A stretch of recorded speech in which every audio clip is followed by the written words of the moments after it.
வணக்கம், வாழ்க வளமுடன்.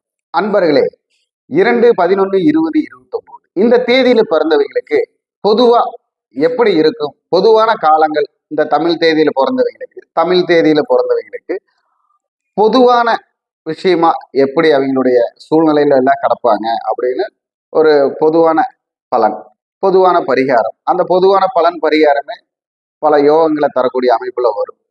அப்போ இந்த 2 எண் அடிப்படையில் பிறந்தவங்களுக்கு பார்த்தீங்கன்னா புத்திசாலியா இருக்கக்கூடிய அமைப்பு அதிகமா இருக்கும். தைரியசாலியாகவும் இருப்பாங்க. எந்த ஒரு செயலையும் வழி நடத்தக்கூடிய சக்தி இருக்கிறவங்களாவும் இருப்பாங்க. ஆனா படிப்பு மத்தியமா இருக்கும். படிப்பு அதிகமா படிச்சிருந்தாலும் அந்த படிப்புக்கு தகுந்த வேலைக்கு போக மாட்டாங்க. அனுபவம் கூடுதலா கிடைக்கக்கூடிய வாய்ப்பு எப்பவுமே இருக்கு. முன்கோபம் அதிகமாக இருக்கும். நல்லது என்றால் யோசிக்காமல் உதவி செய்யும் குணம் உள்ளவர். தாய், தந்தை, சகோதர, சகோதரிகள் உறவு பார்த்தீங்கன்னா ஒரு 60% இடைநிலை உறவாகவே இருக்கும். பிரிந்து செல்லக்கூடிய உறவு அமைப்பிலேயே வரும். மனைவி வழி உறவுன்னு சொல்ல போனா பலம் 60%, பலவீனம் 40%. அதே மாதிரி ஆண் வாரிசு அதிகமா பிறக்கக்கூடிய தன்மை.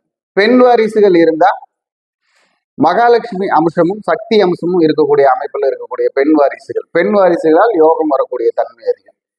அப்போ இவங்க எப்பவுமே பார்த்தீங்கன்னா மனசு அடிக்கடி தளர விட்டுருவாங்க. ஏன்னா வீண் வாக்குவாதம், தனவிரயம், வழக்கு, விவாதம், உடல் தொல்லைகள், ஆரோக்கிய பிரச்சனைகள், இந்த மாதிரி தேவையில்லாத மன சிந்தனைகள்னு அவங்களே போட்டு மனசுல என்ன சொல்றது அப்படி இப்படின்னு ஒழட்டி மனசை போட்டு சங்கடப்படுத்திக்கக்கூடிய குணம் உள்ளவங்க. எப்பவுமே இவங்களுக்கு பார்த்தீங்கன்னா இந்த 19வது வயதுல இருந்து பார்த்தீங்கன்னா 29 வயதுக்குள்ள ஏகப்பட்ட பிரச்சனைகளை சந்திச்சு வரக்கூடியவங்களா இருப்பாங்க. இந்த 2ஆம் தேதி 2 எண் அமைப்பு வரக்கூடியவங்க. அதே மாதிரி இவங்களுக்கு நிறைய நல்ல காலம், எதிர்பார்த்த செயல்கள் எல்லாம் செய்யக்கூடிய தன்மை இருக்கும்.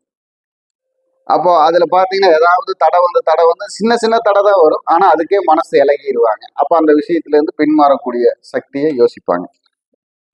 அப்போ அதெல்லாம் பார்த்தீங்கன்னா ஏதாவது ஒரு பரிகாரங்கள் மூலமா மாற்றி அந்த யோகா அமைப்பு நம்ம கரெக்டாக வர மாதிரி பண்ண முடியும்.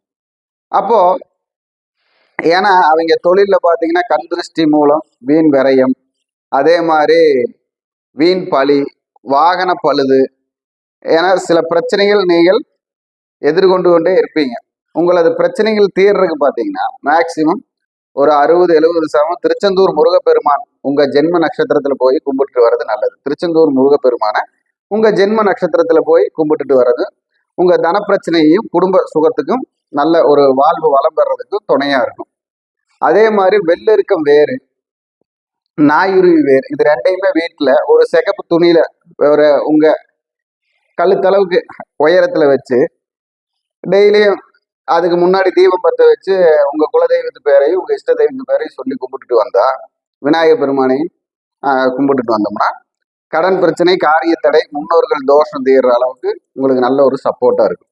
அதே மாதிரி புண்ணிய தீர்த்த வழிபாடு, புண்ணிய தீர்த்தத்துல அமாவாசைக்கு போய் குளிக்கிறது உங்களுக்கு நல்ல ஒரு வெற்றியை தரும். மோதிரமா போட்டா பவள மோதிரம் உங்க கையில போடுறது உங்களுக்கு சிறப்பா இருக்கும்.